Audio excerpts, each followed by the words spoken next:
Welcome to my channel AKSC. We learn, we grow. Please subscribe to my channel and click the bell icon to get future notification. Don't forget to hit the like button. Hello everyone, आज जो है मैं transition elements के properties के बारे में बात करने वाला हूं। ये बताइए डी ब्लॉक एलिमेंट्स और ट्रांजिशन एलिमेंट्स के इलेक्ट्रॉनिक कॉन्फ़िगरेशन में क्या डिफरेंस पाया था आपने? जो डी ब्लॉक का था वही ट्रांजिशन का भी था, लेकिन उसके साथ एक कंडीशन था।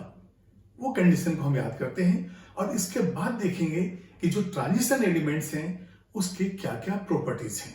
ठीक है, तो पहले प्रॉपर्टीज का लिस्ट बनाएंगे और फिर इसके बाद एक एक प्रॉपर्टीज को बिल्कुल डिटेल में एक्सप्लेन करेंगे।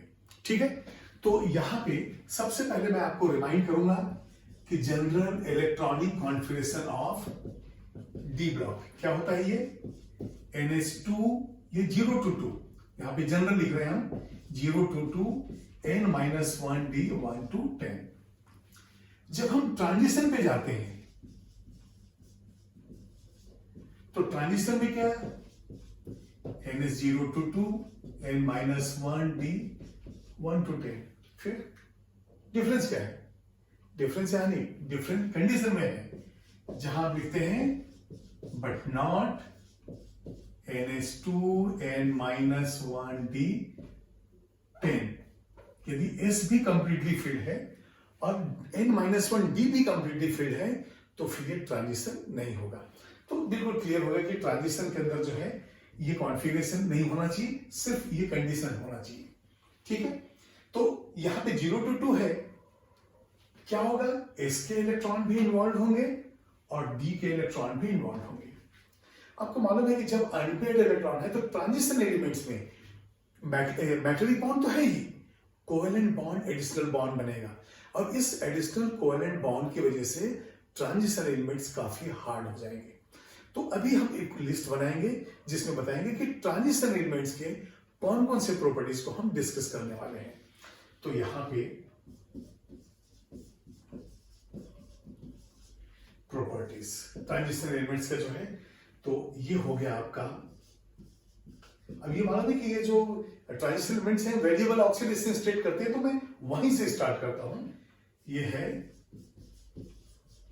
वेरिएबल ऑक्सीडेशन स्टेट और इसके बाद हम फिजिकल प्रॉपर्टीज पे जाएंगे। वहां पे होगा hardness, melting point, boiling point. अभी देखिए हार्डनेस लेंगे तो सॉफ्ट कौन सा है, हार्ड कौन सा है, मेल्टिंग पॉइंट, बॉइलिंग पॉइंट में जनरल सर्वे में हमने देखा है कि जो टंगस्टन उसका हाईएस्ट मेल्टिंग पॉइंट था। इसके बाद हम लेंगे एटॉमिक एंड आयनिक रेडियस। इसके बाद हम देखेंगे, अब ये बताइए आप ट्रांजिशन एलिमेंट्स में और क्या क्या प्रॉपर्टीज आपने याद किया है। एलोइज देखा है आपने, कैटलिस्ट देखा है, coloured salt formation, complex formation के सारा हेडिंग हम लिखेंगे। तो यहां पे मैं लिख रहा हूं coloured salt formation.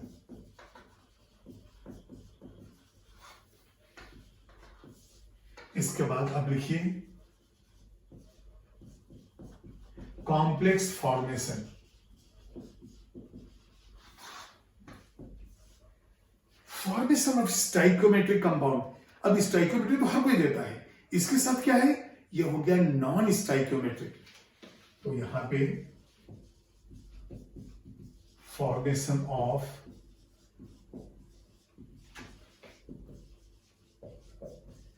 Non stoichiometric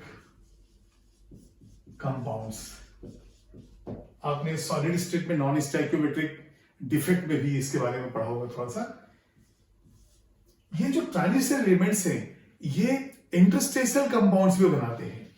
तो यहां पे हो गया फॉर्मेशन ऑफ इंटरस्टेशियल,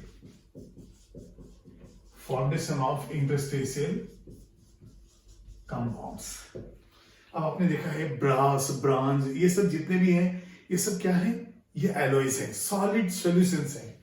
तो यहां पे हम लेंगे alloys फॉर्मेशन। फिर आपने देखा है कि हाइड्रोजनेशन है तो निकल कैटलिस्ट यूज करते हैं, कहीं कंट्रोल्ड हाइड्रोजनेशन है लिंडार्स कैटलिस्ट यूज करते हैं, कहीं प्लैटिनम है, कहीं V2O5 है। तो इनके कैटलिटिक प्रॉपर्टीज भी है, और कैटलिटिक प्रॉपर्टी इसलिए है कि जब हम पाउडर फॉर्म ये मेटल्स लेते हैं तो सबसे पहले तो लार्ज सरफेस एरिया हो जाता है, और इनके जो अनपेयर्ड इलेक्ट्रॉन्स हैं वो रिएक्टेंट के साथ एक इंटरमीडिएट प्रोडक्ट बनाते हैं जो डिकम्पोज होकर फाइनल प्रोडक्ट देते हैं। तो इनके कैटलिटिक प्रॉपर्टीज भी हैं। तो यहां पे कैटलिटिक प्रॉपर्टी हमने ले लिया। अभी बताइए, जब हम पैरामैग्नेटिक फेरोमैग्नेटिक बात करते हैं तो कौन सा हो गया मैग्नेटिक प्रॉपर्टी, जिसका डिस्कशन मैंने एक सॉलिड स्टेट के वीडियो में भी किया है। तो यहां पे अब लेंगे हम मैग्नेटिक प्रॉपर्टी। मैं आपको फिर से कह रहा हूं कि ये सारे प्रॉपर्टीज हम एक एक करके डिटेल में लेंगे, पहले हम लिस्ट बना रहे हैं। और मैग्नेटिक प्रॉपर्टी में आप यहां पे ले सकते हैं पैरामैग्नेटिक, इसके बाद आप ले सकते हैं फेरोमैग्नेटिक, फिर है एंटी फेरोमैग्नेटिक, नेक्स्ट है हमारा फेरीमैग्नेटिक, और एक होता है डायमैग्नेटिक। तो ये हो जाएगा आपका डायमैग्नेटिक। चलिए इसको पूरा लिख लेते हैं, डायमैग्नेटिक। अब ये देखिए 9th प्रॉपर्टी हमने मैग्नेटिक लिया, इसके बाद एक जो लास्ट है वो होगा इलेक्ट्रिकल प्रॉपर्टी। तो 10th में यहां पे लिख देता हूं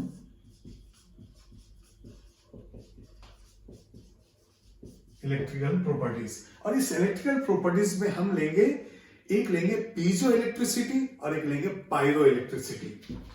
तो पहला हो जाएगा पीजो इलेक्ट्रिसिटी और सेकंड हो जाएगा pyro electricity.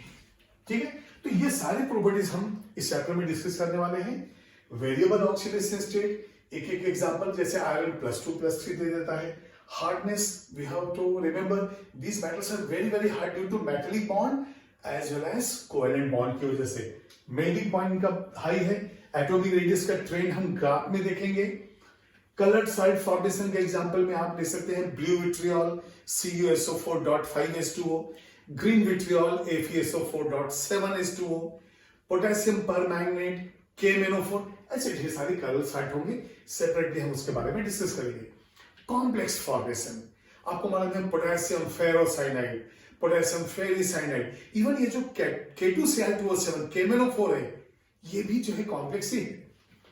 Formation of non stoichiometric compound, आप याद कीजिए एग्जांपल ऑफ हमने लिया है FeO, WO, ये सब कैसे हैं जिसके अंदर मेटल का प्रोपोर्शन जो एक्सपेक्टेड वैल्यू है उससे कम है। तो ये हो गया नॉन स्टोइकोमेट्रिक कंपाउंड।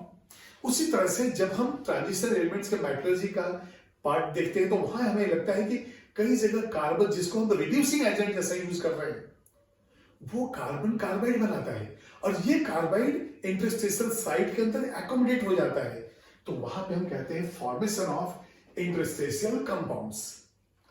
अब एलोएस फॉर्मेशन, जो होमोजेनियस मिक्सचर सॉलिड सॉल्यूशन है, ब्रास कॉपर प्लस जिंक है, ब्रॉन्ज कॉपर प्लस टिन है, ये हो गया एलोएस फॉर्मेशन। उसी तरह से आपने देखा होगा कि कैटलिटिक प्रॉपर्टी में ओस्वाल्ड्स मेथड, कांटेक्ट प्रोसेस में हम प्लैटिनम जो है कैटलिस्ट के जैसा लेते हैं, और कांटेक्ट प्रोसेस में एक और हम लेते हैं वैनेडियम पेंटऑक्साइड V2O5, हाइड्रोजनेशन के लिए हम निकल लेते हैं। तो इस तरह से ये कैटलिटिक प्रॉपर्टी हो जाएगा। सॉलिड स्टेट के चैप्टर में मैंने एक जगह मैग्नेटिक प्रॉपर्टी का डिस्कशन किया है, उस वीडियो को आप जरूर देखिए। उसके बाद इलेक्ट्रिकल प्रॉपर्टीज यहां डिस्कस करेंगे, piezo electricity and pyro electricity. आपने ग्रामोफोन रिकॉर्ड में एक नीडल देखा है, ये नीडल वाइब्रेट होता है तो साउंड प्रोड्यूस होता है।